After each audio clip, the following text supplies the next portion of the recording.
विद्या भारती ई पाठशाला में आपका स्वागत है। मैं राजेंद्र प्रसाद शर्मा, विषय गणित, कक्षा 10, अध्याय प्रथम वैदिक गणित में तीनों प्रकार के भाग लगाना अर्थात सूत्रम योज्यत प्रावर्तित द्वारा भाग, सूत्र निखिलम द्वारा भाग और सूत्र ध्वजांक का उपयोग करते हुए भाग क्रिया संक्रिया को सीखेंगे। सबसे पहले अपने पास है सूत्र योज्यत प्रावर्तित द्वारा भाग लगाना। सूत्र योज्यत प्रावर्तित द्वारा भाग लगाते हैं तो सबसे पहले हमारा भाज्य क्या है? भाज्य है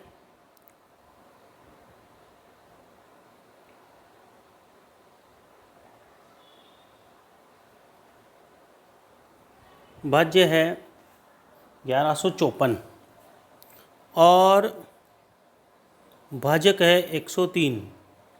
103 का हम भाग लगाएंगे 1154 में। 103 का आधार कितना है? 100।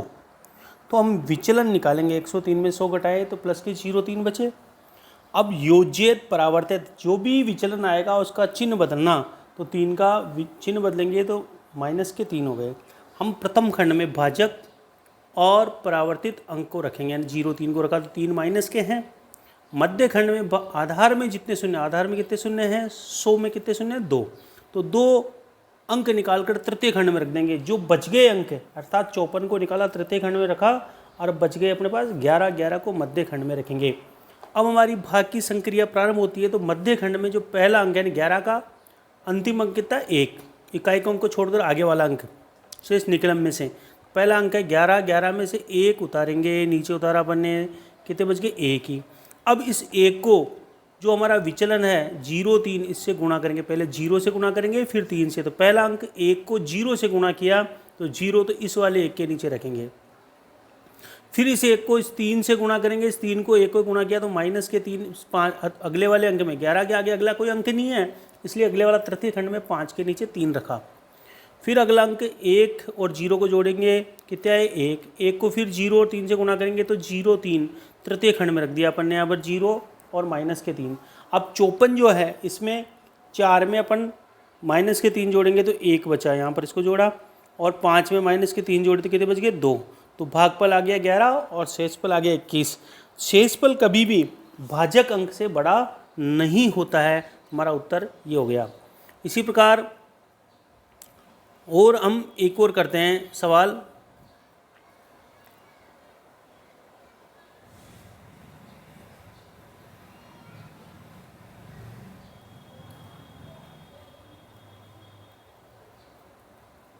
सूत्रम योज्यत प्रावर्तित द्वारा एक और भाग करेंगे। योज्यत प्रावर्तित द्वारा भाग 2112 में 97 का भाग। आधार कितना है? 100। विचलन निकालेंगे तो माइनस के 0-3 आएंगे और चिन्ह बदलना है, परिवर्तित अंक करना, अर्थात माइनस के 3 को हमने किसका कर दिया? प्लस का 3। अब प्रथम खंड में भाजक और विचलन को रखा और तृतीय खंड में आधार में 2 शून्य थे 2112 में से 12 निकालकर पीछे वाले 2 अंक रख दिए। जो बच गए वो सब 21, जितने भी अंक बचेंगे वो मध्य खंड में रख देंगे। वही पहले वाली प्रक्रिया हम अपनाएंगे। पहले वाली प्रक्रिया में पहला अंक कितना है मध्य खंड का? 2। तो 2 को उतारा। अब इस 2 को 0 और 3 से गुणा करेंगे तो 2 को 0 से गुणा किया 0 अर्थात 1 के नीचे रखेंगे। 2 को 3 से गुणा किया, अब इस मध्य खंड में कोई अंक नहीं, इसलिए तृतीय खंड में 1 के नीचे 2 को 3 से गुणा किया 6 रख दिया। फिर 0 और 1 को जोड़ा, 0 और 1 को जोड़ा कितने बन गए? 1। 0 और 1 को जोड़ा 1 को 0 और 3 से गुणा किया अपन ने। 0 और 3 से गुणा करेंगे तो मध्य खंड में कोई अंक नहीं, इसलिए तृतीय खंड में जाएंगे 0 और 3। अब 2 और 3 को जोड़ा कितने हो गए? 5 और 1 6 और 0 को जोड़ा तो कितने बन गए? 7। 75 शेषफल और भागफल आया हमारा 21। भागफल तो 21 और शेषफल 75। इस प्रक्रिया में जो अपने पास आया है इसको अपन देखते हैं। तो शेषफल कभी भी भाजक से बड़ा नहीं होना चाहिए। भाजक से बड़ा होगा तो हम अगली प्रक्रिया में अगले सवाल में सूत्र निखिलम के द्वारा करते हैं। तो देखिए, सूत्र निखिलम विधि से हमने पहले भी सवाल किया था। सूत्र निखिलम का, सूत्र निखिलम विधि से भाग करना। 3994 में 97 का भाग लगाना है। आधार कितना है? 100। पूरक अंक निकालेंगे, अर्थात 100 में 97 घटाए 0-3। आधार में 2 शून्य, इसलिए पूरक अंक भी 2 अंकों में रहेगा। वही प्रथम खंड में भाजक और पूरक अंक को रखा और तृतीय खंड में भाजक आधार में कितने शून्य हैं? 2। इसलिए 3994 में से 94, 9 और 4 को तृतीय खंड में, जो बच गया 39 को मध्य खंड में रखा। वही प्रक्रिया पहले की जैसे अपनाएंगे अपन। पहले वाली प्रक्रिया थी अपनी जिसमें 3 मध्य खंड का पहला अंक कितना है? 3 को उतारा, 3।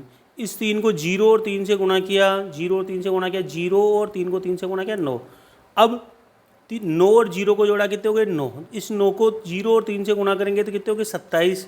अब यहाँ मध्य खंड में कोई अंक नहीं, इसलिए तृतीय खंड में जाएंगे। 9 और 4 के नीचे 27 रख दिया। अब इनको जोड़ेंगे अपन। 4 और 7 कितने हो गए? 11। हासिल का 1, 9 और 18, 2 20 और 1 21, 211। तो भागफल आया 39 और शेषफल आया 211। अब 211 शेषफल आया जो कि हमारे भाजक अंक 97 से बड़ा है। तो हम क्या करेंगे? शेषफल ज़्यादा हो गया इसलिए इस 97 का भाग सीधा 211 में लगाएंगे। इस 97 का भाग 211 में लगाएंगे तो 9 दूनी 18, 2 बार जाता है 211 में। तो 2 से अपन ने इसको गुणा किया 97 को, तो 7 दूनी 14, हासिल का 1, 9 दूनी 18, 1 19। तो 194, 211 में से 194 घटाएंगे, 211 में से 194 गए तो कितने बच गए? 17। और 39 में, इस 39 में इस 2 को जोड़ा तो कितने बन गए? 41। अब शेषफल कितना आ गया? 17 और भागफल कितना आ गया? 41। इस प्रकार शेषफल कभी भी भाजक अंक से बड़ा नहीं होता है। तो हमारा 41 और भागफल तो आ गया 41 और शेषफल 17। अब तीसरी विधि है अपनी ध्वजांक विधि।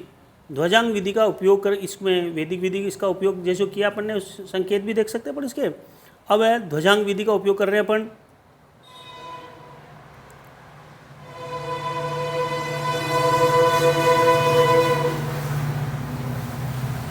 वैदिक गणित में ध्वजांक विधि का उपयोग, ये विधि सभी में उपयोगी होती है, हर प्रकार के भाग में। सूत्र योजित परावर्तित और सूत्र निखिलम का उपयोग हम केवल आधार के पास के अंकों, विचलन बड़ा नहीं हो, पूर्ण अंक बड़े नहीं हो तो ही उसका उपयोग करते हैं, परंतु ध्वजांक का उपयोग सब जगह किया जा सकता है। तो अपने पास जब 5,92,837 में 119 का भाग लगाना है तो 119 जो भाजक है उसमें हम ध्वज यानी झंडा, तो पीछे का अंक है उसको 9 को ले लिया ध्वजांक और मुख्यांक बच गए, जो बच गए 11 मुख्यांक, अर्थात प्रचालक हो गया। 11 का भाग हमें इसमें लगाना है। तो इसमें भी उसी प्रकार ध्वजांक में कितने अंक है? 9, 1 अंक है। इसीलिए भाज्य में से 1 अंक अर्थात 5,92,837 में से 1 अंक, लास्ट का अंक कितना है? 7। 7 को तृतीय खंड में रखेंगे, बाकी बच गए अंकों को मध्य खंड में रखेंगे। और प्रथम खंड में ध्वजांक और ध्वज के जैसे लगाएंगे और मुख्यांक को 11 को इस प्रकार लिखेंगे।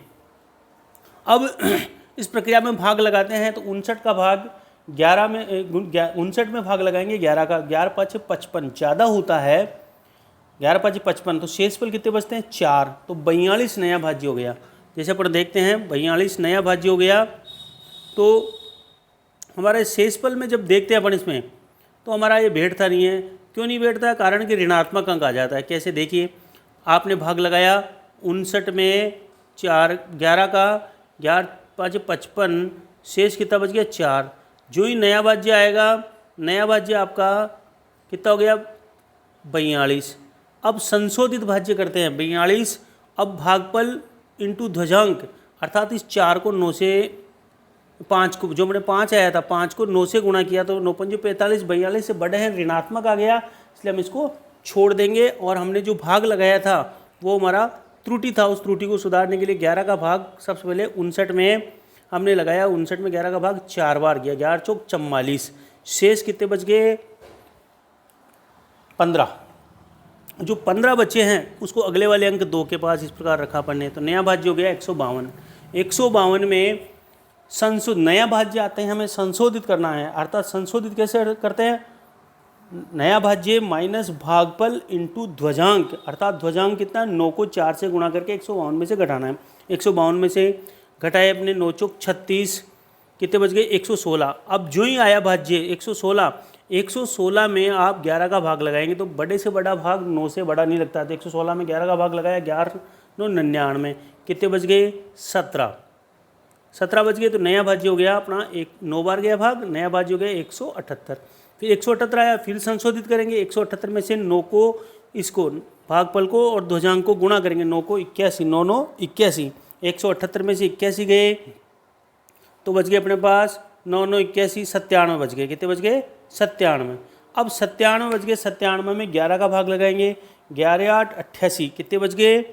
9 बच गए। जो 9 बचा उसको इसके पास रखेंगे, 3 के पास, अगले इनके पास। अब अपने पास हो गया 93। नया भाज्य कितना हो गया? 93। अब 93 का संशोधित करेंगे। जो 8 आया, 8 को 9 से गुणा किया, 8 नाम 72, 72 93 में 72 गए तो कितने बच गए? 21। नया भाज्य अपने पास आ गया 21। 21 में 11 का भाग एक बार जाता है, 21 में 11 का भाग लगाएंगे एक बार। शेषफल कितने बच गए? 10। अब यहाँ पर अंक नहीं है इसलिए तृतीय खंड में जाएगा, तो यहाँ हो गया 107। 107। अब तृतीय खंड में क्या करना है? केवल संशोधित ही करना है, यहाँ पर भाग नहीं लगाना। 107 में संशोधित किया, 9 को 1 से गुणा किया, 9 एकम 9, 107 में से 9 गए तो 98। तो जो बचा ये 98 हमारा शेषफल है और भागफल है 4981। शेषफल कभी भी भाजक अंक से बड़ा नहीं होता है। इस प्रकार ध्वजांक विधि में हमने किया इसको। अगला और देखते हैं, एक और सवाल ध्वजांक का। इसकी प्रक्रिया अपन ने संकेत किया, उसका ये प्रक्रिया है जिसमें हमने सवाल को किया है। संशोधित भाज्य किस प्रकार किया है, संकेत भी लिख देते हैं अपन, है ना। आगे देखते हैं।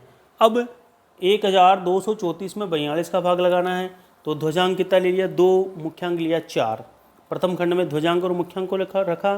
ध्वजांक में 1 अंक था तो 1234 में से 4 को तृतीय खंड में रख दिया, बाकी 123 को मध्य खंड में रखा। वही पहले वाली प्रक्रिया। 12 में 4 का भाग लगाएंगे, वही ऋणात्मक अंक आता है, 3 बार देते हैं, इसलिए हमने 4 का भाग 12 में 2 बार लगाया। 4 दूने 8। कितने बच गए? 4 बच गए। तो नया भाज्य कितना हो गया अपना? नया भाज्य हो गया अपने पास, नया भाज्य हो गया 43 सॉरी 43। अब 43 जो आया है इसका संशोधित करेंगे अपन। 43 का संशोधित किया, 43 माइनस 4, 2 को 2 से गुणा किया 4, कितने बच गए? 39। अब 39 को भाग लगाएंगे 4 का। 39 भाजक 4, 4 नाम 36, 9 बार जाता है तो 9 को यहाँ रखा अपन ने। शेष कितने बच गए? 3। तो नया भाज्य हो गया 34। अब 34 नया भाज्य हो गया तो फिर संशोधित करना है। 34 माइनस भागफल इंटू ध्वजांक, 9 इंटू 2 18, कितने बच गए? 16। अब ये जो 16 बचे हैं ये अपना हो गया शेषफल और 29 हो गया भागफल। इस प्रकार ध्वजांक विधि का उपयोग करके हम जल्द इस प्रक्रिया को तुरंत कर सकते हैं। आगे देखते हैं। इसकी संकेत भी हमने लिख कर रखा है, संकेत को देखते हैं। इसमें संकेत में देखो 12 में 4 का भाग लगाया 2 बार, शेषफल 4, नया भाज्य 43, संशोधित भाज्य 43 माइनस 2 इंटू 2 4 39, 39 में 4 का भाग लगाया 9, शेषफल बचा 3। इसी प्रकार भागफल और ये शेषफल। हमने जो काम किया है अभी 3 प्रकार के भाग किए हैं, तीनों को हम संबंधित अभ्यास प्रश्न करेंगे। सूत्र में योजित परावर्तित द्वारा भाग दीजिए। तो 14,885 में 123 का, 1432 में 88 का, और सूत्र निम्न द्वारा भाग कीजिए। 1013 में 88 का, 1245 में 98 का, और तीसरा प्रश्न है ध्वजांक विधि द्वारा भाग दीजिए। तो 92,358 में 151 का और 12,345 में 91 का। धन्यवाद कि